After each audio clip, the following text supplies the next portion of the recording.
São sentimentos comuns aos seres humanos, mas que, quando muito profundos e nada tratados, podem se transformar em raízes que vão destruir não apenas a mente e a alma da pessoa, mas também destroem o seu próprio físico. Eu vim aqui falar com vocês sobre como a tragédia de Macbeth, esse novo filmão que é uma nova adaptação da clássica peça de William Shakespeare, não apenas tem tudo a ver com o nosso tempo contemporâneo, mas tem tudo a ver também com a Bíblia. Cola aqui em mim, pega a sua bebida favorita, pega o seu cafezinho, pega um snack que a gente vai bater um papo bem legal, bem gostoso e bem profundo sobre a tragédia de Macbeth e todas as suas conexões com a Bíblia. Vem! Fala, meus queridos, aqui é a Rafa Gomes, eu falo sobre cinema e séries de TV de uma forma um pouco mais profunda. Então, se você gostou daquilo que você assistiu, ou você também não gostou e quer ir mais além daquilo que você viu na TV ou no cinema, então cola aqui em mim, porque aqui a gente tem sempre muitos vídeos legais sobre assuntos muito importantes, tudo para fazer com que a sua experiência seja sempre maior. E é claro, já chega aqui então se inscrevendo no meu canal, botando o sininho para funcionar e me acompanhando nas redes sociais. Gente, eu esqueci de falar no meu último vídeo, mas a gente já bateu 10 mil seguidores lá no TikTok. Eu tô muito feliz porque, gente, em poucos meses trabalhando no TikTok, né, gente? Super, né? Enfim, vocês entenderam. Mas em poucos meses mexendo com a plataforma, eu consegui não apenas crescer bastante lá, mas consegui atrair uma galera muito fofa, muito legal e bem diferente. É uma das minhas novas casas, eu amo o TikTok. Tem algumas coisas bizarras pra caramba, tem coisa ali que é difícil de engolir, mas tem muito conteúdo bom e meu conteúdo tá lá também, então tem sempre dica de filme, de série de TV e, é claro, tem sempre coisas muito boas, coisas que não são colocadas aqui no YouTube. Então, o conteúdo do YouTube é uma coisa, o conteúdo do TikTok é outra, então corre lá pro TikTok, no @RafaGomesC, me acompanhar. Vamos lá dar uma encorpada nesse caldo lá na nossa família, vamos continuar crescendo com coisa muito boa. E lá no Instagram, no @RafaGomes, vocês sabem que eu estou por lá, sempre batendo um papo com vocês. Agora vamos falar sobre a tragédia de Macbeth. Esse filme que é o primeiro filme que Joel Coen faz sem o seu irmão Ethan Coen, gente. Pois é, a gente tá acostumado a ver os dois sempre trabalhando juntos, mas dessa vez Joel quis seguir um pouquinho sozinho e trouxe aqui a sua parceira de vida, sua esposa Frances McDormand e também o vencedor do Oscar, Denzel Washington. A gente tem aqui dois super premiados do Oscar e que também são dois dos melhores e maiores atores da atualidade para trazer de volta esse clássico de William Shakespeare por uma ótica bem minimalista, que traz ares do expressionismo alemão e que também é bem original, gente. Eu acho que de tudo que já vimos relacionado a tragédia de Macbeth, ao clássico conto de Macbeth, esse aqui talvez seja o filme mais autêntico de todos, porque ele traz uma roupagem um pouco mais contemporânea, ao mesmo tempo que também é uma roupagem um pouco mais clássica, conforme vai misturando também alguns elementos estéticos que se assemelham muito a Bergman e o seu filme super icônico, O Sétimo Selo. Não tinha como eu não lembrar desse filme enquanto eu assistia a tragédia de Macbeth. Eu acho que não apenas a paleta do preto e branco, mas também a escolha estética bem minimalista e os super close-ups, estou sendo bem redundante aqui, eles trazem aspectos que lembram demais esse super filme que é um clássico. E aqui nós conhecemos a história de Macbeth, esse homem que tem sede por poder e vai fazer de tudo para assumir o trono da Escócia, é claro, nem que seja à força. E para isso, ele vai ter que sujar as suas mãos e isso também lhe custará muito da sua sanidade, porque não há crime que saia impune, ainda que a condenação não seja uma condenação por meios jurídicos e legais. E William Shakespeare mostra isso pra gente aqui nessa história, que foi adaptada e dirigida pelo Joel Coen.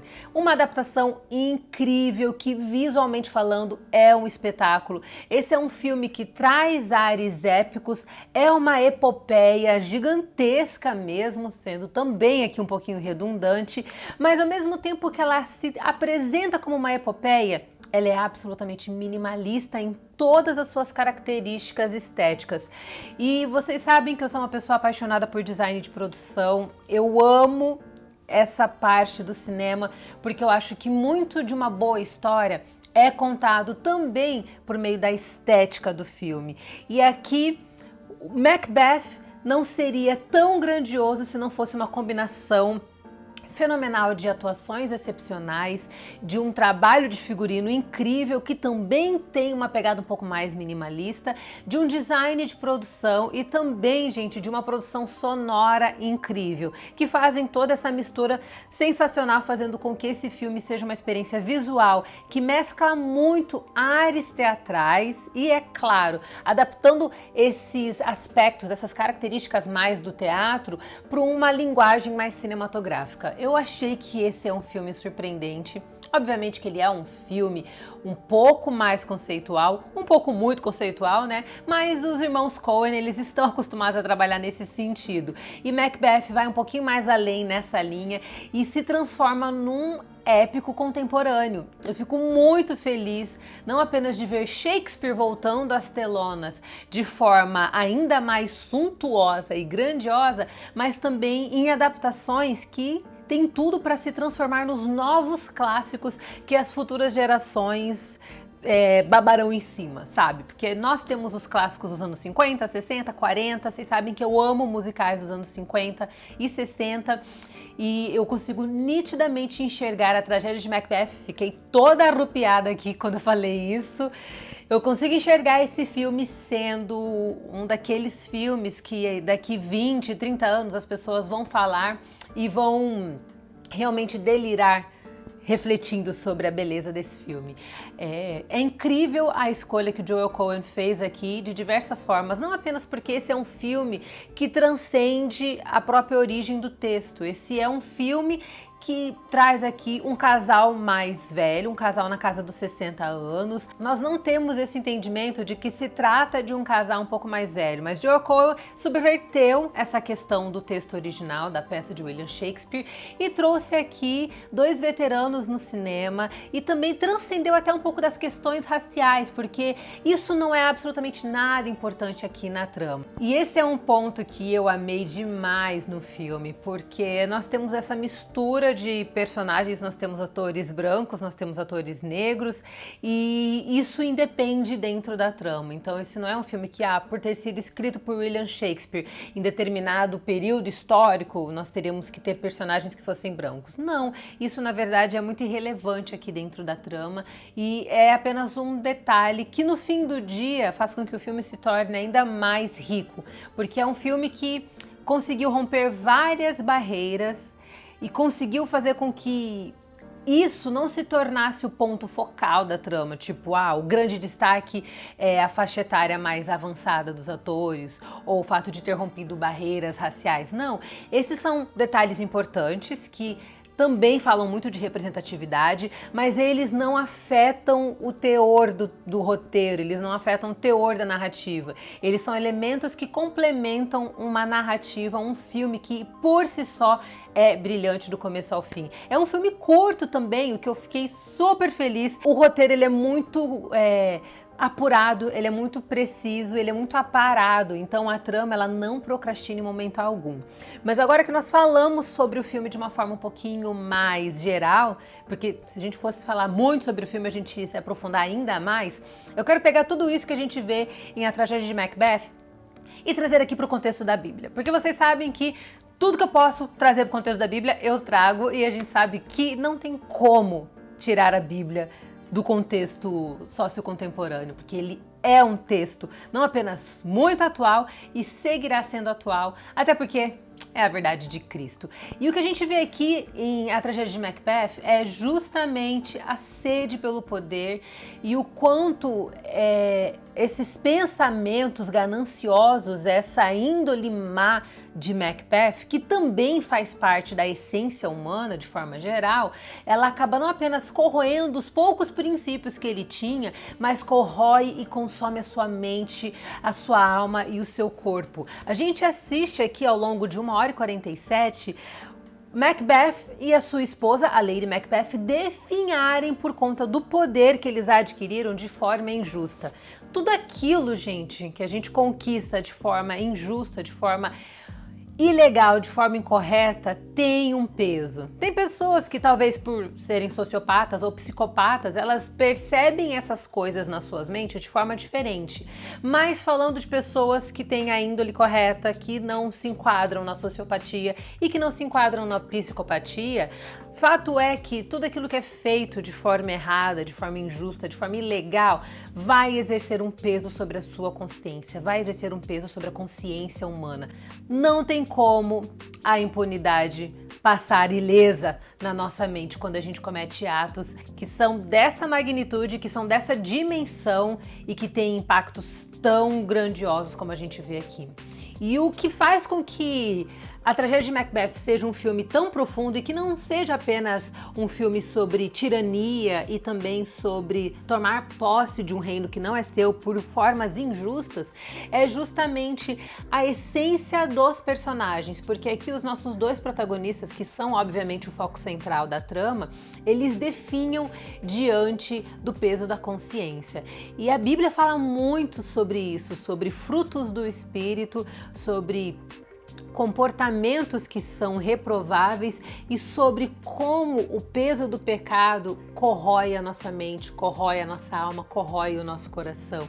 E tudo que eles fizeram ali nada mais é do que pecado, né, gente? Você matou uma pessoa, você desejou algo que não é seu e você tomou isso à força, e você tomou isso à força ainda custando a vida de várias pessoas, e é claro que isso foi realmente uma espiral catastrófica de consequências gravíssimas, como medo, como aflição, como insegurança e como perseguição mental, gente. Porque no fim do dia, as nossas memórias, elas vão nos acompanhar até os nossos últimos dias, gente. Não tem como a gente se livrar daquilo que a gente já viveu no passado. É claro que quando nós somos perdoados por Cristo, o erro que nós cometemos no passado, ele é simplesmente jogado no mar do esquecimento.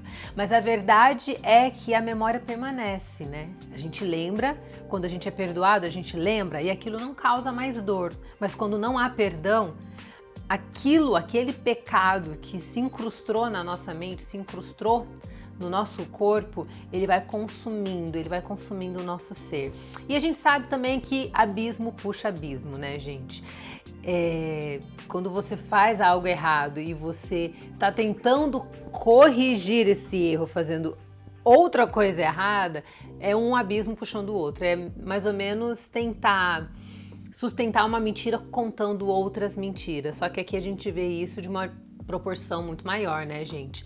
Que ele matou um cara para poder conseguir o trono, mas no instante em que ele conseguiu o trono, existem uma série de variantes que estão ao seu redor e que cooperam para que ele não consiga sustentar o seu trono. Então ele precisa atacar todas essas variantes, destruir cada uma delas para que ele consiga manter a sua soberania. E esse poder obsessivo, essa obsessão por poder, essa ganância pelo seu próprio ego, todas essas coisas acabam consumindo a sua paz. E realmente ele acaba indo à loucura, nada que vocês já não conheçam, porque a lenda de Macbeth, vamos falar assim, né, gente? A peça escrita por William Shakespeare é uma peça super antiga, então assim, gente, se eu te dei spoiler, sinto muito, mas a gente tá falando de coisa lá de 1606, viu? Mas essa questão do abismo puxar outro abismo é uma coisa que a gente vê muito sendo tratado na Bíblia também, sobre como comportamentos corruptos acabam dando sequência e acabam atraindo novos comportamentos corruptos. Porque o lance do pecado é que quando a gente se emerge no pecado, quando o pecado deixa de ser um acidente na nossa vida e ele passa a ser uma constante, é como se fosse uma espécie de areia movediça. Você não consegue sair disso porque tudo que você vê ao seu redor acabam sendo coisas que só alimentam a sede por fazer coisas erradas, por fazer coisas piores.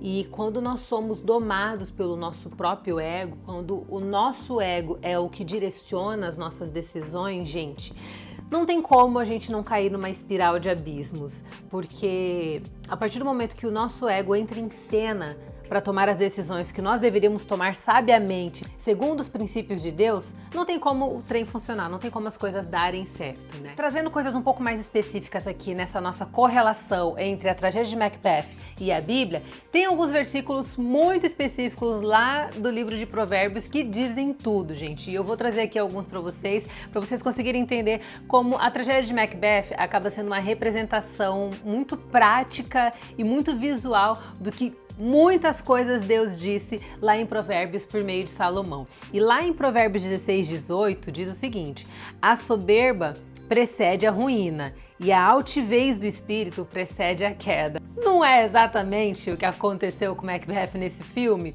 porque foi justamente a sua soberba para querer o trono a qualquer custo que lhe causou uma ruína, e a altivez do seu espírito, o fato de ele achar que ele era mais digno do que o próprio rei, fez com que ele depois tivesse a sua própria queda e começasse a alucinar, ter aquelas viagens e realmente ficar embebido pelo poder. Olha que expressão chique, né? Em Provérbios 14:30, a gente tem um texto que eu acho que é assim, é o suprassumo de a tragédia de Macbeth, que diz o seguinte: o coração com saúde é a vida da carne, ó. Entendeu aí que eu falei pra vocês sobre corpo, alma e espírito?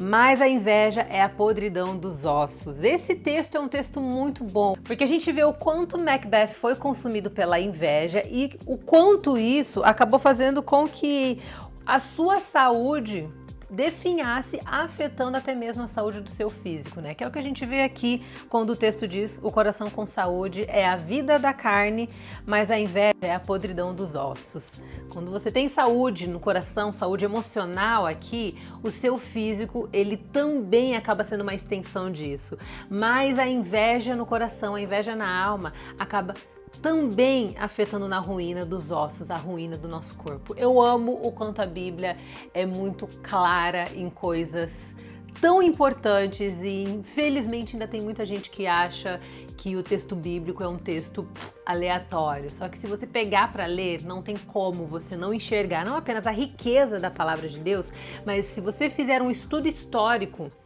dos tempos remotos em que a Bíblia foi apresentada, quando a Bíblia começou a ser construída, é impossível não enxergar toda a historicidade real da Bíblia presente na história real do mundo, gente. Historicamente falando, a Bíblia, ela é muito verídica e ela é assim, pau a pau com a história, não tem como, é só estudar. Quem fala que não é porque nunca quis estudar, não se deu nem o trabalho de procurar no Google, porque não tem como. Em termos históricos, falando da história do povo de Israel, falando da história do Egito, falando de história mesmo, não tem como a Bíblia não ser a verdade naquilo que ela apresenta, porque historicamente falando, ela é, e tem muitas comprovações. Eu acho que todas essas lições que a gente vê aqui, correlacionando a tragédia de Macbeth com a Bíblia, não apenas nos levam a refletir sobre o tipo de pessoa que nós queremos ser, mas também o tipo de conduta que nós queremos ter em relação às coisas, às circunstâncias e às pessoas. Mas eu acho que a tragédia de Macbeth é muito mais do que uma obra-prima do cinema. Ela também é uma reflexão poderosa de como nós devemos nos portar diante das circunstâncias. É isso aí, gente. Se você gostou desse vídeo, não sai daqui não, porque tem muita coisa boa aqui no canal. Continue aqui comigo e lá no Instagram vocês já sabem, no @RafaGomes, e no TikTok pra gente continuar subindo no @RafaGomesC. Um beijo e até a próxima!